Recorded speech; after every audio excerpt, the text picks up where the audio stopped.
ત્યાં કેટલું દેખાતું છે? આટલું આવી રીતે દેખાતું હશે?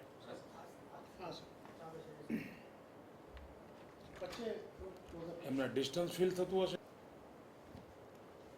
સૌ નાગરિકોને જય ભીમ. આજે ડૉક્ટર બાબા સાહેબ આંબેડકરની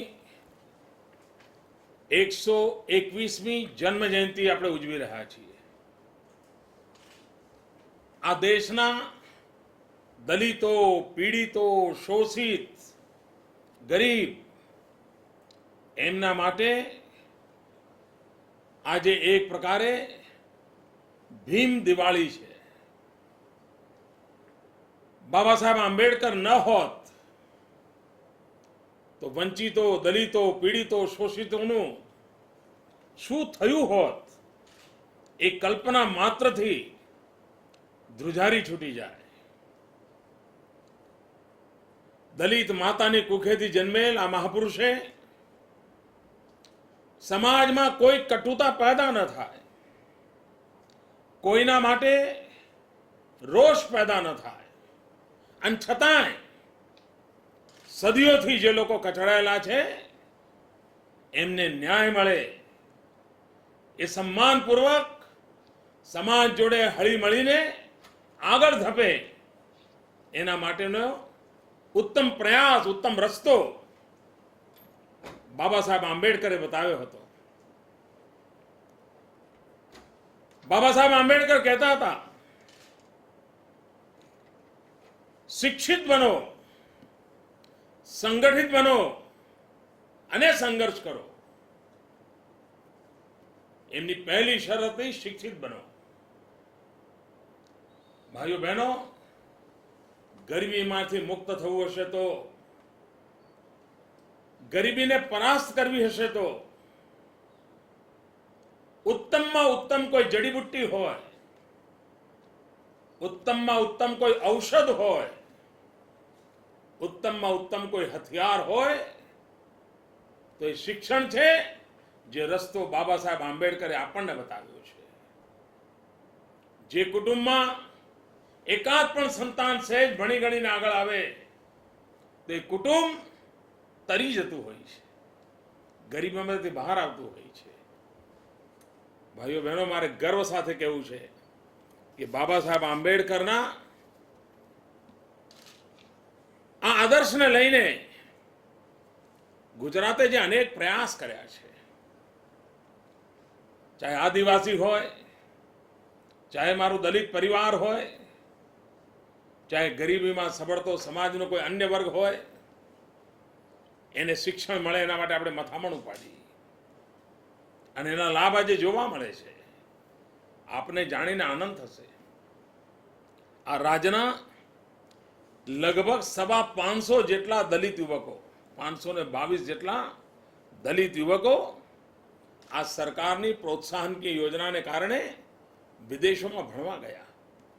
એક બાબા સાહેબ આંબેડકર વિદેશ ગયા હતા ભણવા માટે, અને આ દેશને કેટલું બધું એમણે કોન્ટ્રીબ્યુશન કર્યું.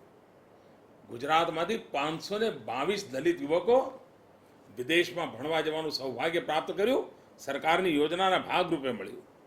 આપ વિચાર કરો, એમની શક્તિ આ રાજ્યના વિકાસ માટે કેટલી બધી કામે લાગવાની છે. ભાઈઓ બહેનો, મારે ગર્વ સાથે કહેવું છે, આપણો ગરીબ માનવી આપણા ગામમાંથી વિમાન ઉડતું જુએ, હેલિકોપ્ટર ઉડતું જુએ તો ઘરમાં કામ છોડીને એ રોડ ઉપર આવી જાય ને આકાશમાં જોયા કરે કે અવાજ ક્યાંથી આવ્યો છે. એને વિમાન આકાશમાં ઉડતું જોઈને પણ આનંદ આવે એવી આપણી અવસ્થા. કોઈએ કલ્પના કરી હતી કે વિમાન જોવા દોડનારો સામાન્ય ગરીબ પરિવારનો, દલિત માતાની કુખેથી જન્મેલો યુવાન, કોઈ આદિવાસીની માતાની કુખેથી જન્મેલો યુવાન આ વિમાન ઉડાડતો હોય? ભાઈઓ બહેનો, 48 જેટલા પાયલોટ આ દલિત માતાની કુખેથી જન્મેલ મારા ભાઈઓ બહેનો આજે ગુજરાતની અંદર પાયલોટ બન્યા છે, વિમાન ઉડાડે છે. 82 જેટલા મારા આદિવાસી ભાઈઓ વિદેશમાં ગયા, પાયલોટનું શિક્ષણ લીધું અને આજે વિમાન ચાલક બન્યા છે. શિક્ષણની તરફ ધ્યાન આપવાથી કેવા કેવા પરિવર્તનો લાવી શકાય છે એને આપણે જોઈ શકીએ છીએ. ભાઈઓ બહેનો, આપણા દેશમાં ગરીબોના કલ્યાણને માટે એક 20 મુદ્દાનો કાર્યક્રમ ચાલે છે. હિન્દુસ્તાનના દરેક રાજ્યની અંદર આ કાર્યક્રમ ચાલે છે અને 20 મુદ્દા બધા જ રાજ્યોમાં સમાન છે. એ ગરીબો માટે, દલિતો માટે, પીડિતો માટે, શોષિતો માટે, આદિવાસીઓ માટે, એ બધાના કલ્યાણ અને લાભાર્થે આ 20 મુદ્દાની યોજના બનેલી છે અને વર્ષોથી ચાલે છે. અને દર 3 મહિને ભારત સરકાર આનું મોનિટરિંગ કરે છે, પરીક્ષણ કરે છે અને હિસાબ કિતાબ કરે છે. ગરીબોના કલ્યાણની આ યોજનાઓના અમલીકરણમાં આખા હિન્દુસ્તાનમાં મારા ગરીબ પરિવારના ભાઈઓ, આપ મારી સામે બેઠા છો, હું આપને જોઈને ગર્વપૂર્વક આજે કહેવા માંગુ છું કે આપે અમારી પર જે ભરોસો મૂક્યો એના કારણે આ 20 મુદ્દા કાર્યક્રમ દ્વારા ગરીબોના કલ્યાણની યોજનાઓમાં ગયા 10 વર્ષથી લગાતાર આખા હિન્દુસ્તાનમાં પ્રથમ ક્રમાંકે રહેવાનું કોઈને સદભાગ્ય મળ્યું હોય તો ગુજરાત સરકારને મળ્યું છે, ગુજરાત રાજ્યને મળ્યું છે. અને આ 20 મુદ્દાના અમલીકરણને કારણે એનો લાભાર્થી બન્યો છે મારો ગુજરાતનો દલિત, પીડિત, શોષિત સમાજનો માનવી. ભાઈઓ બહેનો, આપણને સ્પષ્ટ લાગે છે કે ગરીબના ઘરમાં જો માંદગી આવે તો આ ગરીબ એક વ્યક્તિ બીમાર નથી પડતો, આખું કુટુંબ માંદું પડી જાય. કુટુંબમાં એક જણ રિક્ષા ચલાવતો અને માંદો પડી જાય તો એ ઘર, રિક્ષા ન ચાલે 3 દિવસ સુધી ઘર સાંજે શું ખાવું એના સાંસા પડતા હોય. બીમારી ગરીબને માત્ર વ્યક્તિને નહીં, આખા કુટુંબને બરબાદ કરી દેતી હોય છે. અને આજની આ મોંઘવારીના જમાનામાં ગરીબ બિચારો દવા ક્યાં લેવા જાય? આવી મોંઘી દવા ક્યાં કરાવે? મારા ગરીબ પરિવારના ભાઈઓ બહેનો, આપની બીમારી આવે, અમે તમને દુખી જોઈ ન શકીએ, આપને તડપતા ન જોઈ શકીએ. અને તેથી જ આ સરકારે એક યોજના કરી છે. તમારા કુટુંબના સભ્યોને ખર્ચ થાય 30,000 રૂપિયા સુધીની મર્યાદામાં આપની બીમારીમાંથી મુક્ત કરવાની જવાબદારી અમારી સરકારે લીધી છે.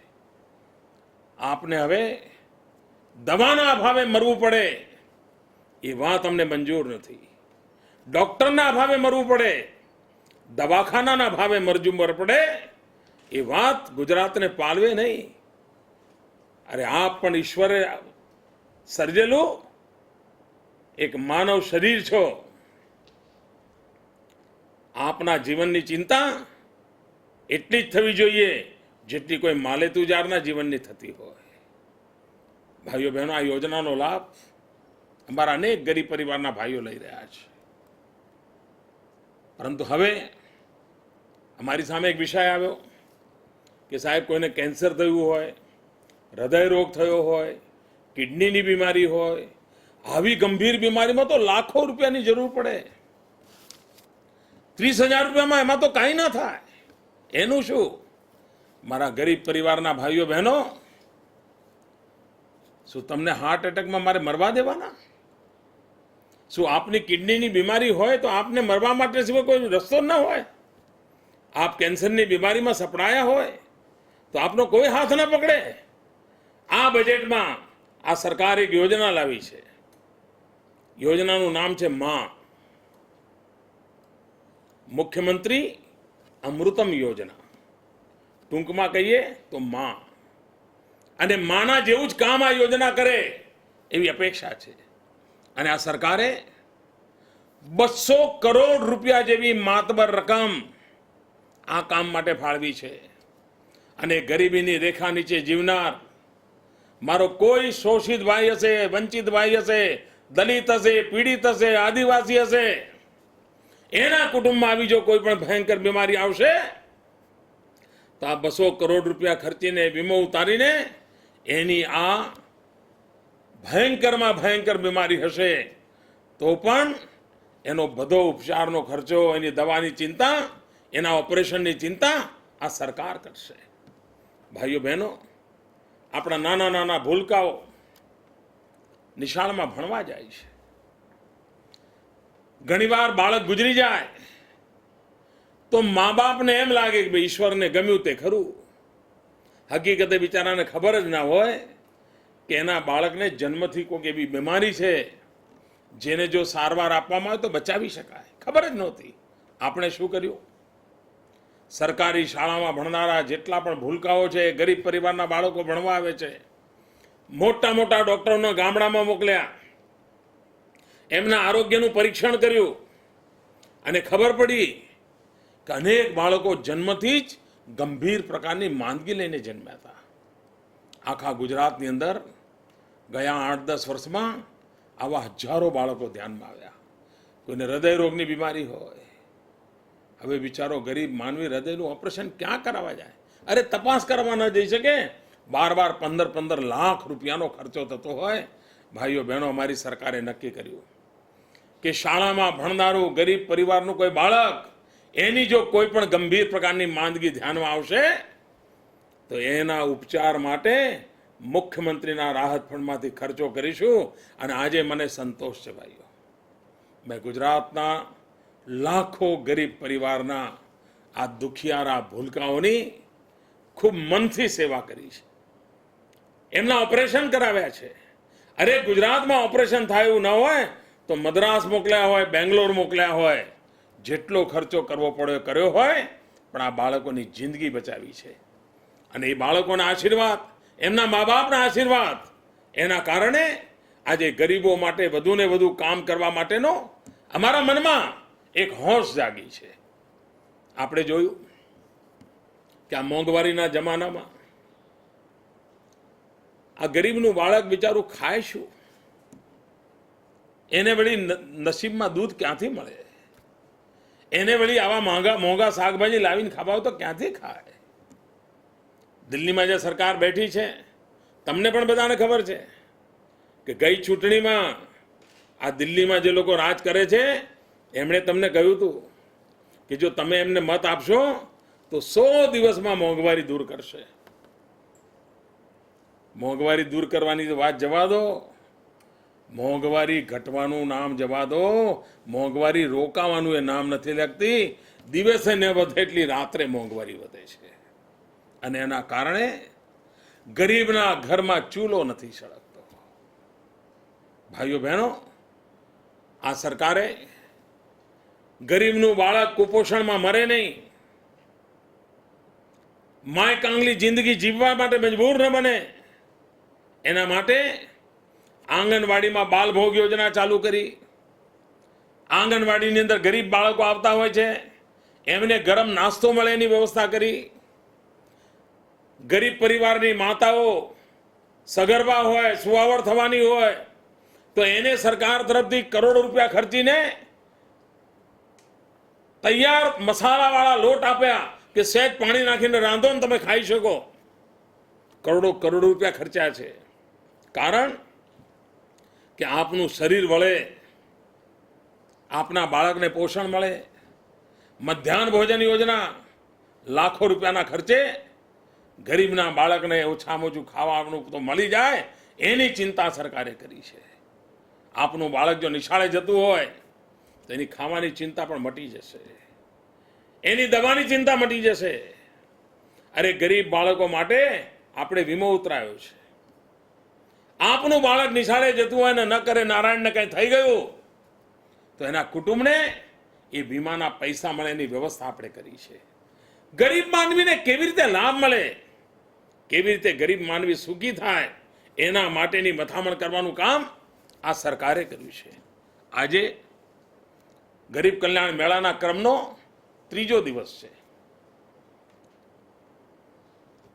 અનેક તાલુકામાં હજુ ગરીબ કલ્યાણ મેળા થવાના છે. અને રોજ 7:30 વાગે હું આપ સૌ ગરીબોના દર્શન કરવા માટે આવતો હોઉં છું.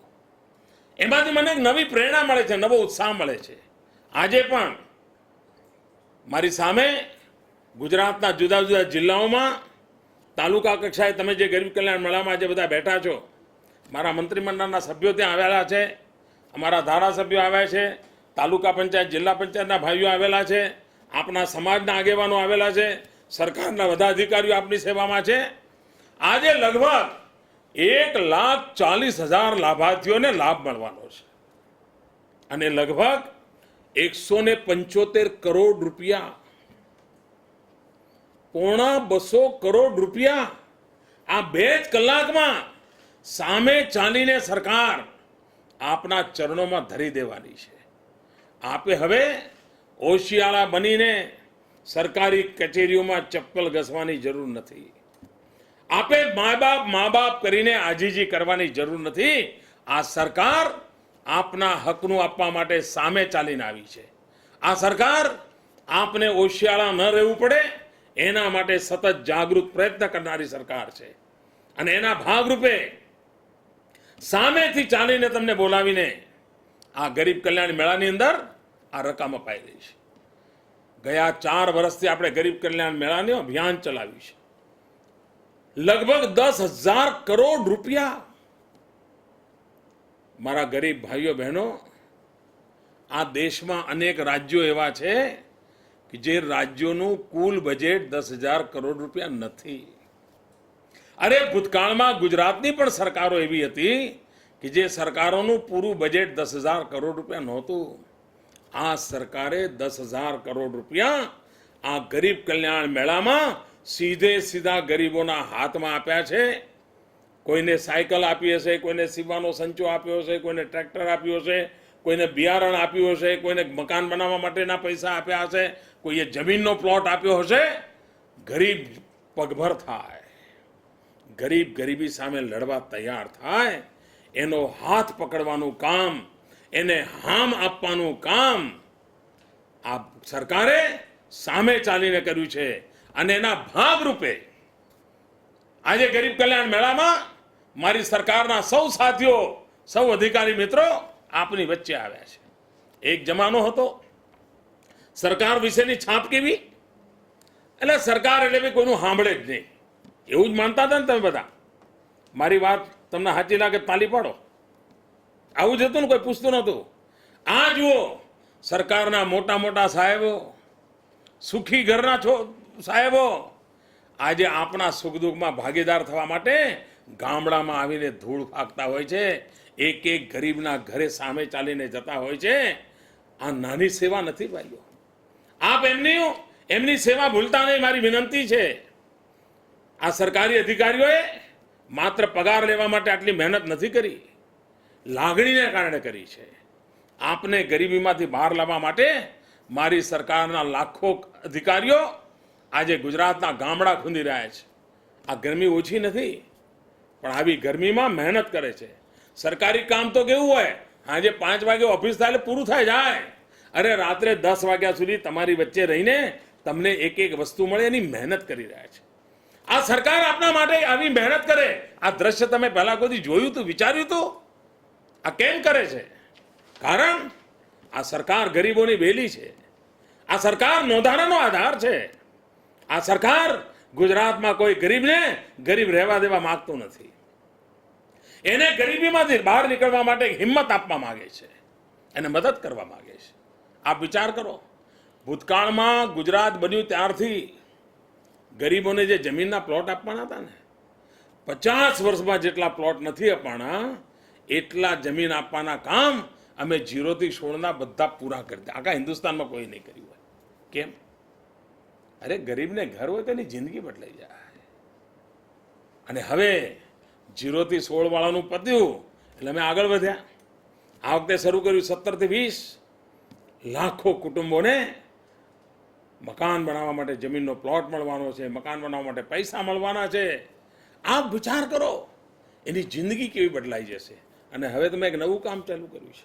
પહેલા શું કરતા હતા? ગરીબને બિચારાને છૂટા છવાયા પૈસા આપી દે. પેલાને બિચારાને એક જમીનનો ટુકડો અહીંયા મળ્યો હોય તો બીજો બીજા ખૂણે મળ્યો હોય, અને ગામની ભાગોરે કોઈ જોનારું ના હોય, ત્યાં બિચારાને વીજળીએ ના મળે. આવી બધી દશા હતી. આપણે બદલ કર્યો. આપણે નક્કી કર્યું કે કોઈ ગામમાં 20 ગરીબ પરિવારો હોય ને એમને બધું મળવાનું હોય તો મેં નક્કી કર્યું કે મોટો પ્લોટ લઈને એમની એક વસાહત જ બનાવી, સોસાયટી જ બનાવી દો.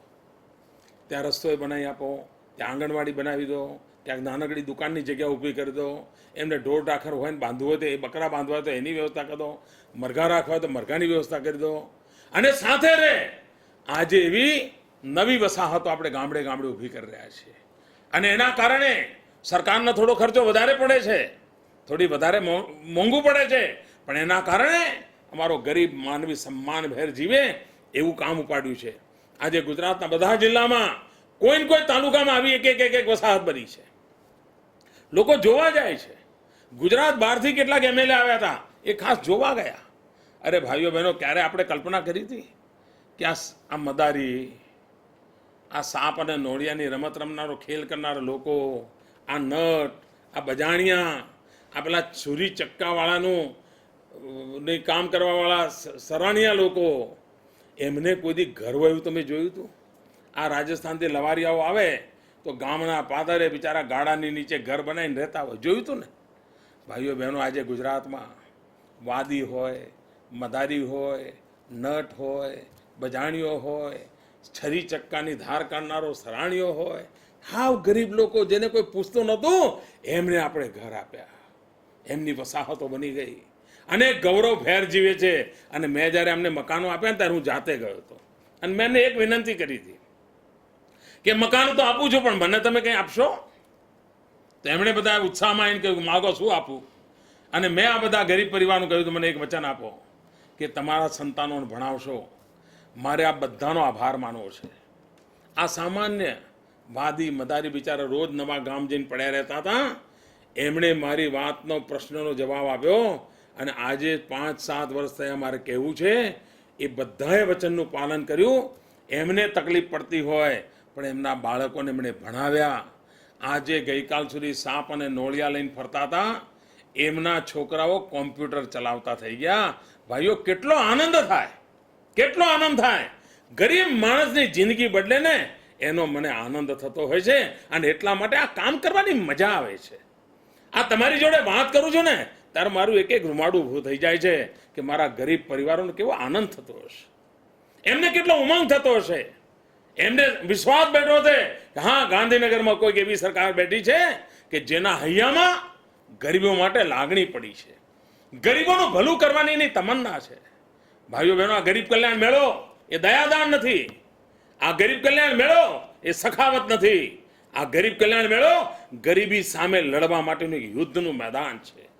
તમે મારા સેનાપતિ છો, તમે મારા સૈનિક છો. આપણે સાથે મળીને ગરીબી સામે લડવું છે. અને આ ગરીબી સામે લડવા માટેની મને આપની મદદ જોઈએ, આપનો સાથ સહકાર જોઈએ. અહીંયા તમને કદાચ મારી આગળ ઘણા બધા ભાષણમાં પણ કહ્યું હશે, કદાચ કોઈએ ગરીબીમાંથી બહાર નીકળવા માટેનું નાટક બતાવ્યું હશે, કોઈએ પપેટ શો બતાવ્યો હશે, કોઈએ ગીત ગાયા હશે. ભાઈઓ બહેનો, આ મસ્તું નથી કરતા. આમાંથી બહાર નીકળો તો નીકળી શકાય. એક નાનકડો રસ્તો. અહીંયા આટલી બધી માતાઓ બહેનો મારી સામે બેઠી છે અને ઉમંગથી મને સાંભળી રહી છે, જોઈ રહી છે, વચ્ચે વચ્ચે તાલીઓના ગડગડાટ કરી રહ્યા છે. આ બહેનોની એક ઈચ્છા છે. અહીં બેઠેલા ભાઈઓ, મારી વાત સાંભળો. આ મારી વાત નથી, આપના કુટુંબની, આપની માની ઈચ્છા છે, આપની પત્નીની ઈચ્છા છે, આપની દીકરીની ઈચ્છા છે. એ શું ઈચ્છે છે? આપણા કુટુંબનો કોઈ વડીલ વ્યસની ન હોય, ઘરમાં વ્યસન ન હોય. અરે, બાબા સાહેબ આંબેડકરનો આજે જન્મદિવસ ઉજવીએ છીએ, જય ભીમનો નારો બોલાવીએ છીએ. ભાઈઓ બહેનો, બાબા સાહેબ આંબેડકરને યાદ કરીને આજે એક સંકલ્પ કરી શકો કે ગરીબી સામે લડવું હશે તો ઘરની અંદર વ્યસનને ઘૂસવા નહીં દઈએ. અરે, ઘર કરી ગયેલું વ્યસન હશે તો એને વિદાય આપી દઈશું. એક વાર જો વ્યસનને વિદાય આપી દેશો ને, ઘણીવાર સિગરેટ પીવે, હાંજ પડે 5 રૂપિયા સિગરેટમાં ખર્ચી નાખે, પણ ઘરમાં છોકરાને 2 રૂપિયાનું દૂધ ન પીવડાવે. અરે, એવા કેવા મા બાપ! ભાઈઓ બહેનો, આપણે જો વ્યસનમાંથી મુક્ત થઈશું, કોઈ પણ પ્રકારનું વ્યસન આપણા કુટુંબને તબાહ કરશે. અરે, ગરીબી સામે લડવું હશે તો શિક્ષણ એક મોટામાં મોટું ઓજાર છે. અને ગરીબી સામેની લડાઈ જીતવી હશે તો વ્યસનમાંથી મુક્તિ એ ઉત્તમમાં ઉત્તમ માર્ગ છે. કશું આપવાનું નથી, કશું ગુમાવવાનું નથી, માત્ર મેળવવાનું જ મેળવવાનું છે. મારી સૌ માતાઓ બેતાઓ, આજે મારી આ વાત સાંભળીને ખુશ થતી હશે. એ સાંજે જઈને ઘરમાં કહેશે કે જો સાહેબે આવું કહ્યું હતું, મોદીજીએ કહ્યું હતું કે ભાઈ અમે વ્યસન નથી કરવાનું, આ વ્યસનમાંથી મુક્તિનો નિર્ણય કરી લો. જો આપણા ઘરમાંથી ગરીબી ઊભી પીછડીએ ભાગે છે કે નહીં, તમારા છોકરાઓની જિંદગી બદલાય છે કે નહીં, આપની દીકરીના હાથ પીળા કરવા હોય તો કેવા ઉમંગથી તમે દીકરીને પરણાવો છો, તમને વાતે ગાતે ઉજવવાનું મન થશે. આવો ભાઈઓ બહેનો, ગરીબી માટે, ગરીબી સામે લડવાનું આ યુદ્ધ, એમાં આપણે ભાગીદાર બનીએ, ગરીબીને પરાસ્ત કરીએ અને ગરીબી કલ્યાણ મેળામાં સરકારે જે લાભો પહોંચાડવા માટેનું અભિયાન ઉપાડ્યું છે એનો સાચ અર્થમાં ઉપયોગ કરીએ.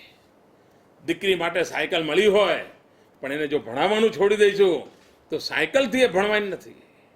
સાયકલ ઘરમાં આવી ગયેલે ભણેશ્રી નહીં થાય, સાયકલથી એને ભણવા મોકલવી પડે. આપણે સંચો મળ્યો છે તો સંચો શીખવો પડે. આપને કડિયાકામનો ઓજાર મળ્યા છે તો આપણે કડિયાકામ કરવા જવું પડે. આપને હજામત કરવાનો સામાન મળ્યો છે તો ગામની અંદર હજામત શીખીને હજામતનું કામ કરવું પડે. ગરીબ માણસને મારે મદદ કરવી છે. શું તમે મને મદદ નહીં કરો? શું આપ મને સાથ નહીં આપો? આપ મારા ગુજરાતના વાલા નાગરિક ભાઈઓ બહેનો છો, આપ મારા શરીરનું અંગ છો, આપ મારા કુટુંબના સભ્ય છો.